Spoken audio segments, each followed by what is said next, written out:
Okay, we're in the home stretch. I thought I might get a little farther tonight, but that's okay.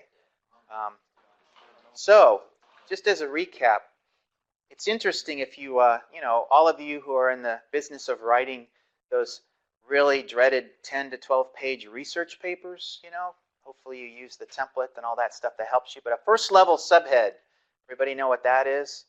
A way of organizing your research paper and breaking it into bite-sized chunks and sections. So first level subhead introduces, background, and then you move into the history of the top, or whatever it is. So a first level subhead is a way of organizing a small 10 to 12 page research paper. And that's exactly what we see in the entire book of Genesis. So we have these, it's called the Toledot formula.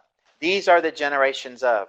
These are the generations of. You see that repeated phrase? It's one Hebrew word that means these are the generations of, Toledot. So you've got these are the first level subheads that you see as an organizational scheme for the entire book of Genesis.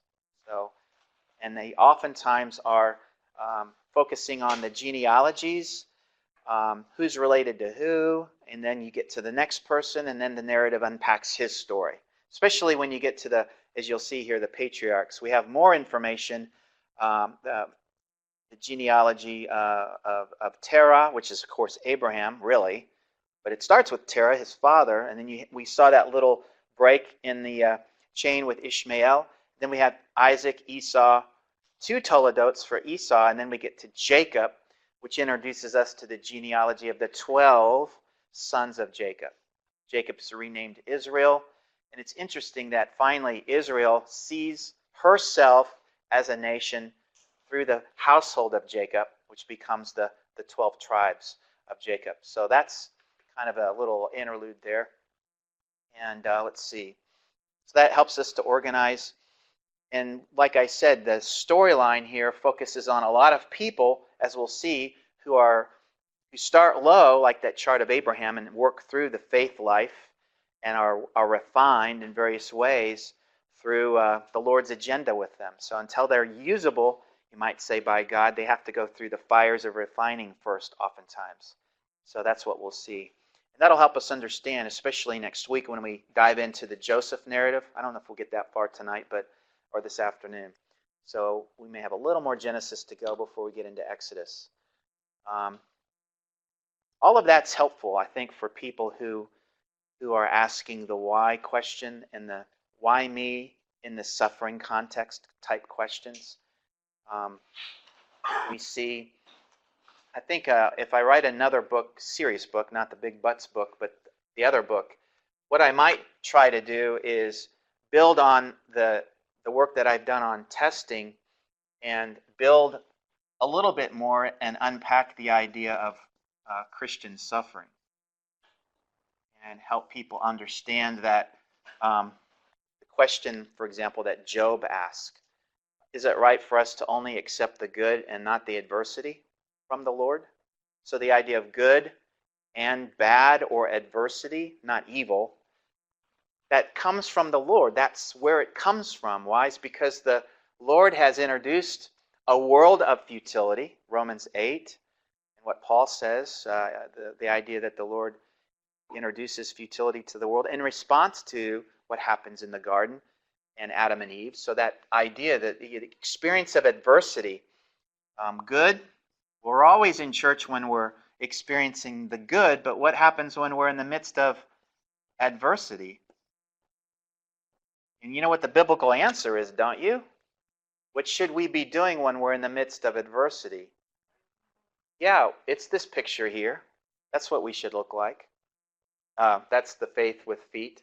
So that's the idea. We're walking through adversity just as well as walking through good. Both of these, actually, this picture here works for both. Walking through good and walking through adversity. That's the biblical answer for that situation. So we can always encourage our people when we're in counseling situations, hey, don't stray away from the heart with feet. You have feet, you know what to do and how to be obedient. And it may be that the whole, I'm going to draw a three-dimensional picture now, the hole that you've dug for yourself, one shovel scoop at a time, is the same hole that now you have to fill in one shovel scoop at a time. So it may be that you're going to be in a situation of adversity for a time, but not because the Lord's abandoned you or the Lord's given up on you. He still has an agenda, especially when you're talking to a believer. Before you get back to the good, you may have to fill this hole in. So that's a counseling strategy sometimes. The people that come to you say, I want a quick fix on my problem. It's just maybe I should max out on that credit card so I can pay my other credit cards off or something like that. But no, you've got to do the Dave Ramsey method and whittle down and take out the debt in your life one shovel scoop at a time. So something like that. Sometimes it's emotional. Sometimes it's financial. Sometimes it's a relationship. And I'll share this story with you. I don't know if I've shared this with you before. Can I just do that? From my own personal experience of testing. So this idea of faith with feet. So when I was in ministry, my Genesis 22 experience was the time when, I'll just have fun with this. So I took my youth group. I was in Lafayette in youth ministry, and I took my youth group on did I tell you the youth group story before? I took them down to the Dominican Republic. And we were down there in the typical barrio area. We were working with some orphanages in the area and doing some building and construction. That's what you do with high school students a lot of times. And in the mornings, our routine was to get up and have our quiet times and devotional before we have our large group meeting and get started for the day. So I had one morning, this is what happened to us. We heard some shouting at the door, and everybody slept in hammocks and all that. We were all just kind of spread out in this little courtyard area. He opens the door, and he starts screaming in broken Spanish, in broken English, actually, some words like, who are you? Why are you here?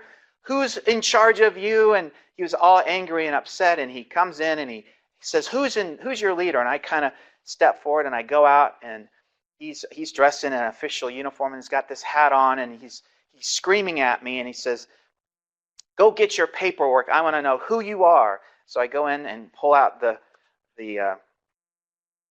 file of all of the paperwork and the visas and all that stuff, and I'm showing him. And he starts calling out my kids by name.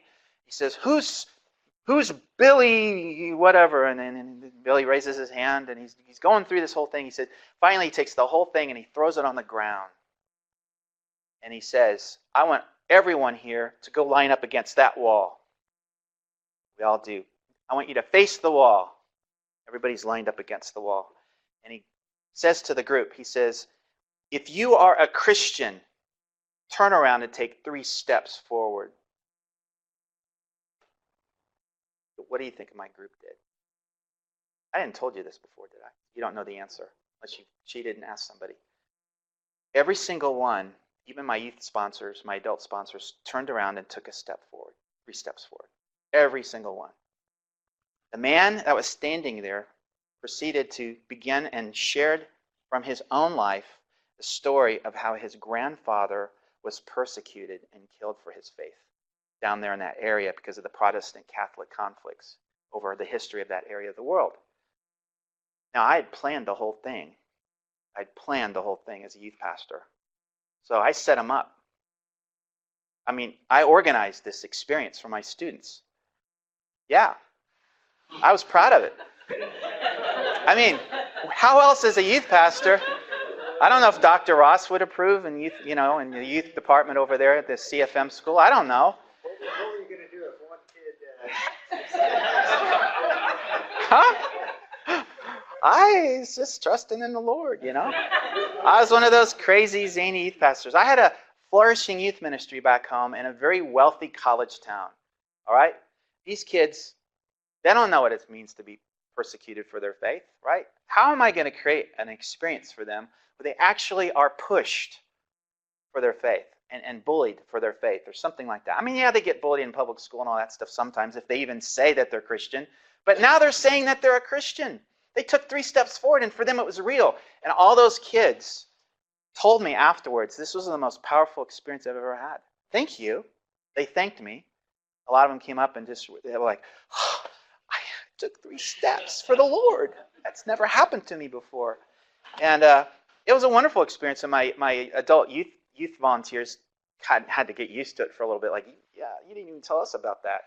Actually, my youth elder that was with me on the trip, I did tell him, so I kind of had my back and all that. He said, okay, we're going to do this.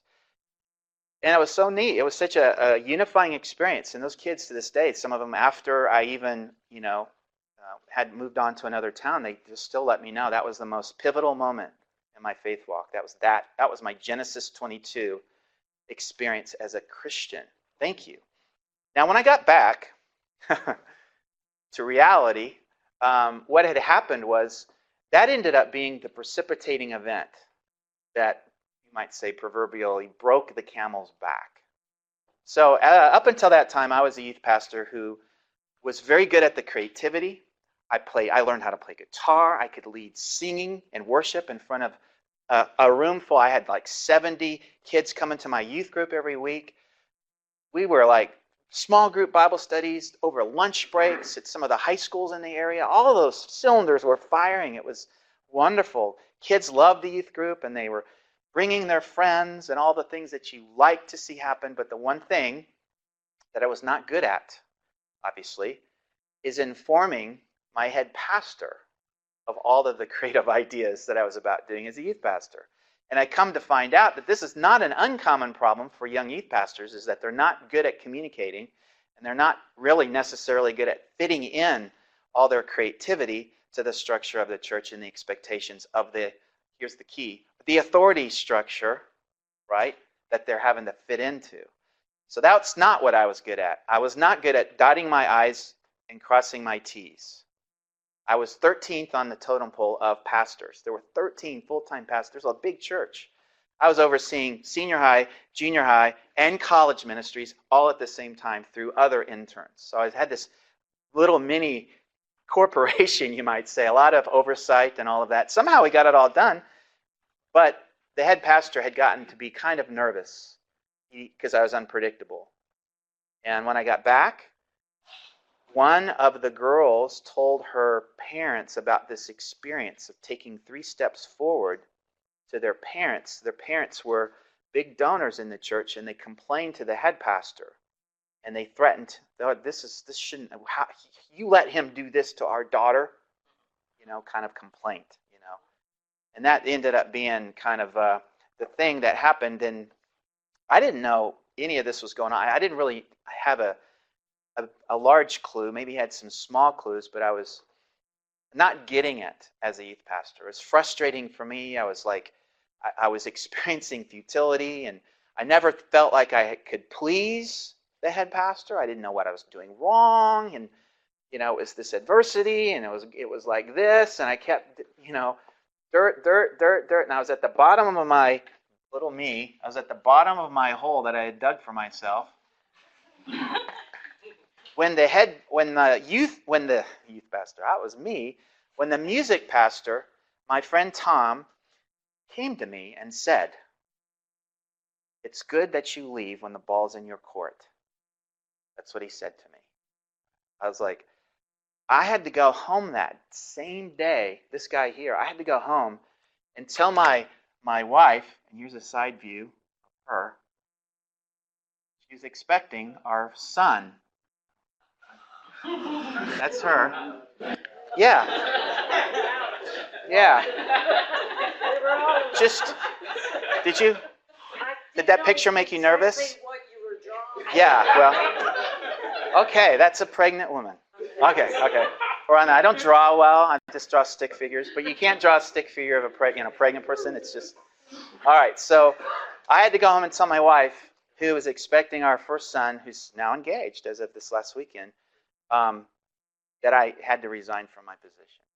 So she was just a few weeks away from giving birth. And our proverbial white house, the 2-story kind with the cat that always sits in the window. I had the best youth group house, above ground pool in the backyard, 2-car garage. It was like on Main Street, like in Mayberry, that kind of house. We had to leave that house and move in with my parents. So I didn't know what I was going to do.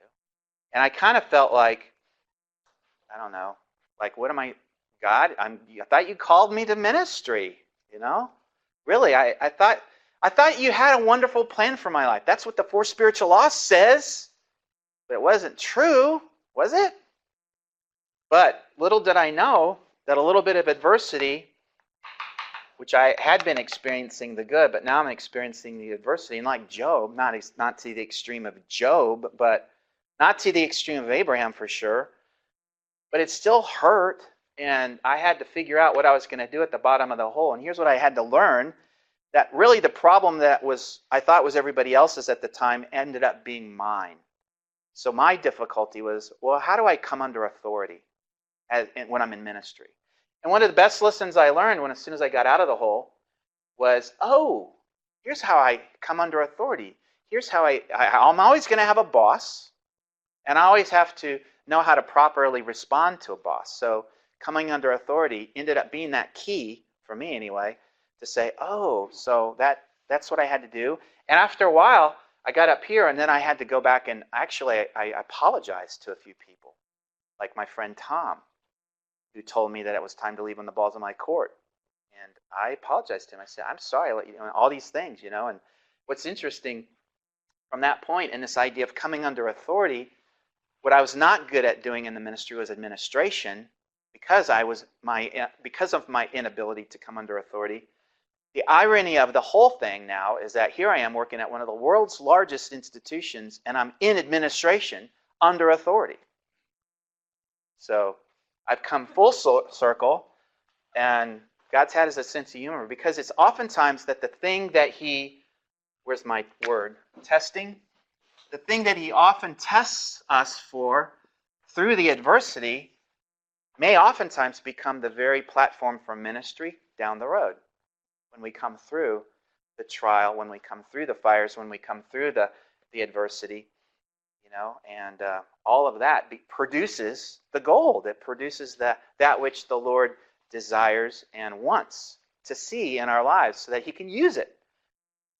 Now, I'm not perfect, none of us are, but we're all in a journey, and it's more adversity ahead, I'm afraid, for this guy, probably. Something bad will happen, and hopefully I don't lose my position, or it could be financial, it could be health. These are the kinds of things that happen, but we always want to be here when we're going through here and here, really both.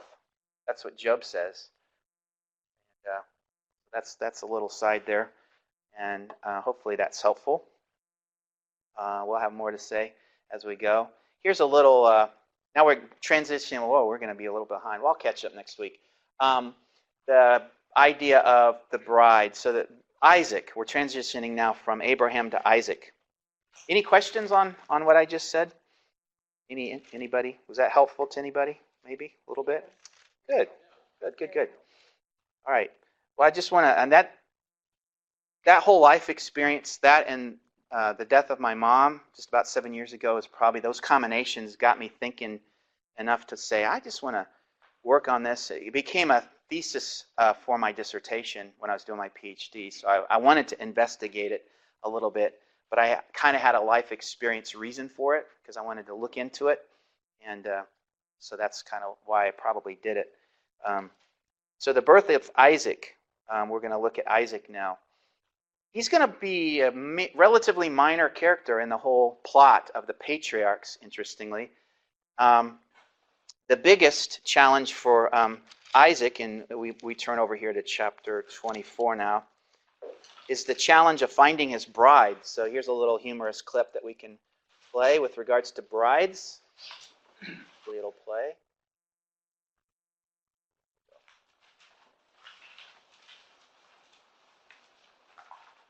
Maybe not. Okay. Maybe not today, but next time. All right, we'll come back to that. So Rebekah is going to be chosen for Isaac as a bride. And let's turn to chapter 25. And now we're going to get into a little bit of the story of Jacob and Esau in chapter 25. Let's turn there. Beginning in verse 21.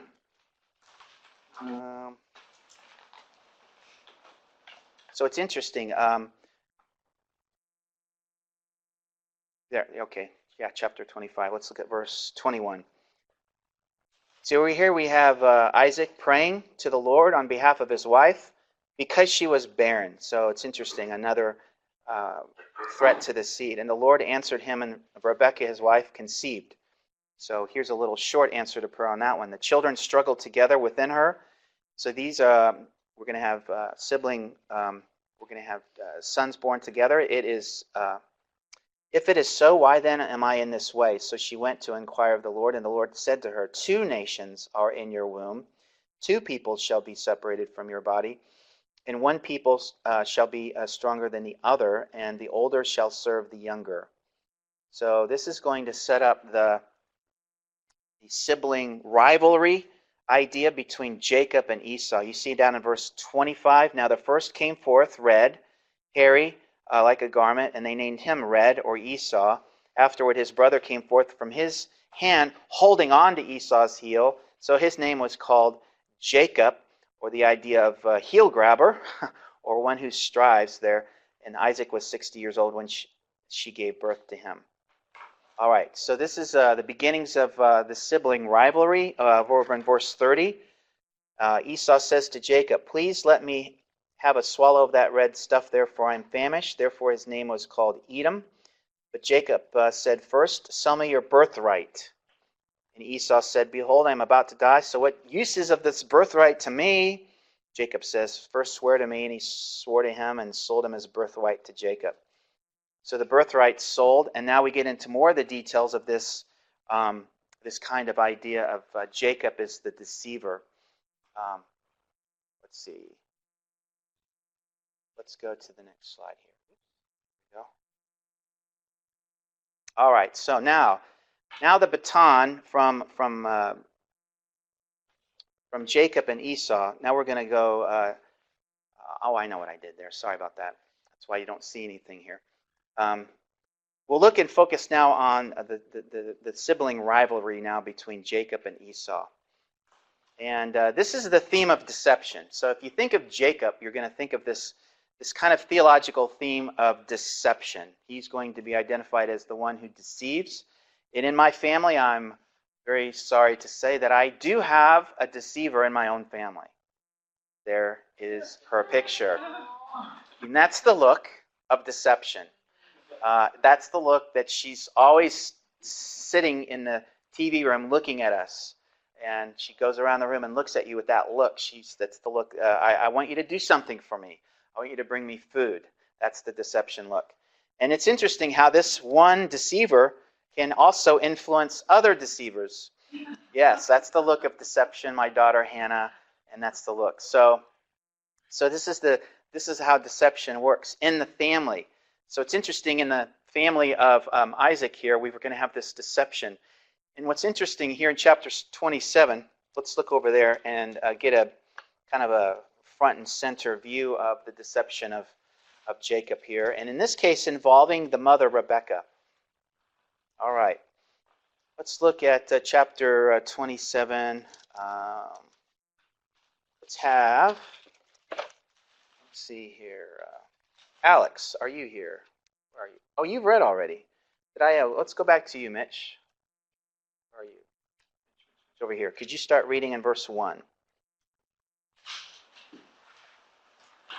When Isaac was old and his eyes were dim, so that he could not see, he called Esau his son, his older son, and said to him, my son, and he answered, here I am. He said, behold, I am old, I do not know the day of my death. Now then, take your weapons, your quiver, and your bow, and go out to the field and hunt game for me, and prepare for me delicious food, such as I love. And bring it to me so that I may eat, that my soul may bless you before I die. Okay, so he sold the birthright to Jacob. Now we're talking about something extra, a blessing from the father to the firstborn son. So you see that sets up with Esau. He's going to go out. He's the big game hunter. Well, what's interesting in the text here is the emphasis on sight again. Remember the emphasis on vision or sight in the Genesis 22 chapter, right? Remember, and it's the Lord who provides or the Lord who sees. When we're looking for this loyalty or this faith position in Jacob in his early phase, we've got a father who can't see. So his eyes are dim, which means he's having a hard time seeing. So it's interesting how that might play out in this early theme of deception. So dad has intentions of blessing his firstborn son here, and mom has other plans. In verse 8, let's see. Jinseo, could you read for us? In chapter, where are we? Chapter 27, verses 8 and 10. 8 through 10.